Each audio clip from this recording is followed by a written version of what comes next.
是要遏制中国，还是要维护民主的面子？两件事中，美国只能选一个。这话谁说的？彭博社。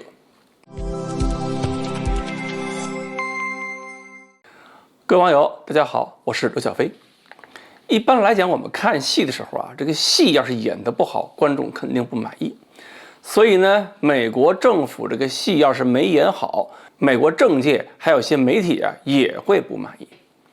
最近，美国彭博社刊登了一篇文章，这个作者认为美国人在民主这个问题上演技不算合格，而且作者呢还帮着美国政府说了一句大实话：想遏制中国呀，那就别吹什么对民主的承诺。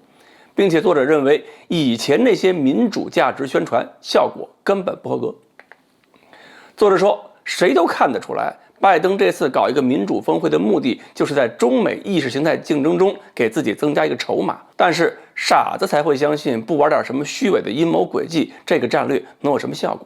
作者说呢，美国的政策要在北美以外发挥作用的话，就必须先扯起一杆道德的大旗。比如说二战中，罗斯福搞那个租赁法案，就帮助很多国家获得武器装备来反抗纳粹，这个呢是让美国赢得声誉的。所以现在要遏制中国，美国也需要树立一个新的形象，比如说民主人权这一套。但是美国政府遇到的麻烦在于，真要想拉拢中国周边的国家，就不能真的去玩民主，不能真的讲道德，否则这个遏制啊根本就站不住。那么他还举了几个例子，比如说越南，根据美国的民主道德标准，越南可是标准的共产党专制国家。但是美国要团结越南，就不能在意这个越南现在有没有民主，有没有人权。只要是能让越南跟中国冲突，和美国友好，再争取能把制造业从中国拉出来放进越南，那就好。这个国家将来就是美国遏制中国的天然盟友。作者大概忘了，越南当年可是把美国磕得满头大包，这位盟友根本就不天然。而且越南政府现在对中国的表态呢，也说明越南已经看到了，并且防着美国这一招，并不想老老实实给美国当枪使。然后作者又提到了印度和巴基斯坦。作者说，你瞧吧，美国跟这头关系好一点，就会得罪那头，只能二选一了。所以美国选的是印度。任何证据都表明，印度在莫迪领导下正在变得越来越不民主。但是印度跟中国关系紧张啊，那又是美国的天然盟友。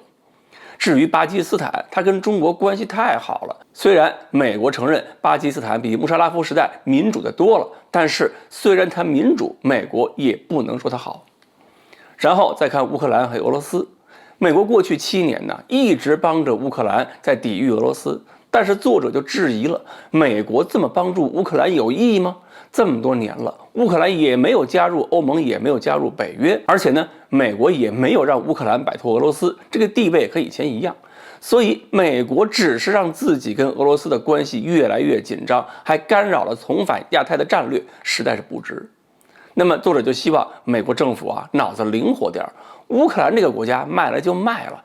就算俄罗斯跟美国利益永远不能完全一致，就算美国很难软化俄罗斯立场，但是最好还是能够跟俄罗斯达成协议，实现美俄和解，这样美国才能腾出手来巩固遏制中国的新战略。但是只要美国政府还坚持什么民主角度来定义其外交策略，那么拉拢俄罗斯就完全不可能了。所以要那么多民主口号，它有什么用？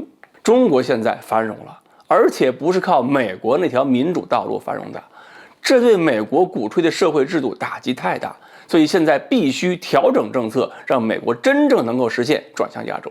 按照网友的话讲啊，彭博社的这篇文章可以算得上是公开的密谋啊，明确告诉全世界什么民主不民主，美国选择盟友根本就不在乎这个，所以这文章公开的都有点近似是讽刺了。当然，这种所谓的民主也好，人权也好，这些主义其实都是生意，我们都知道。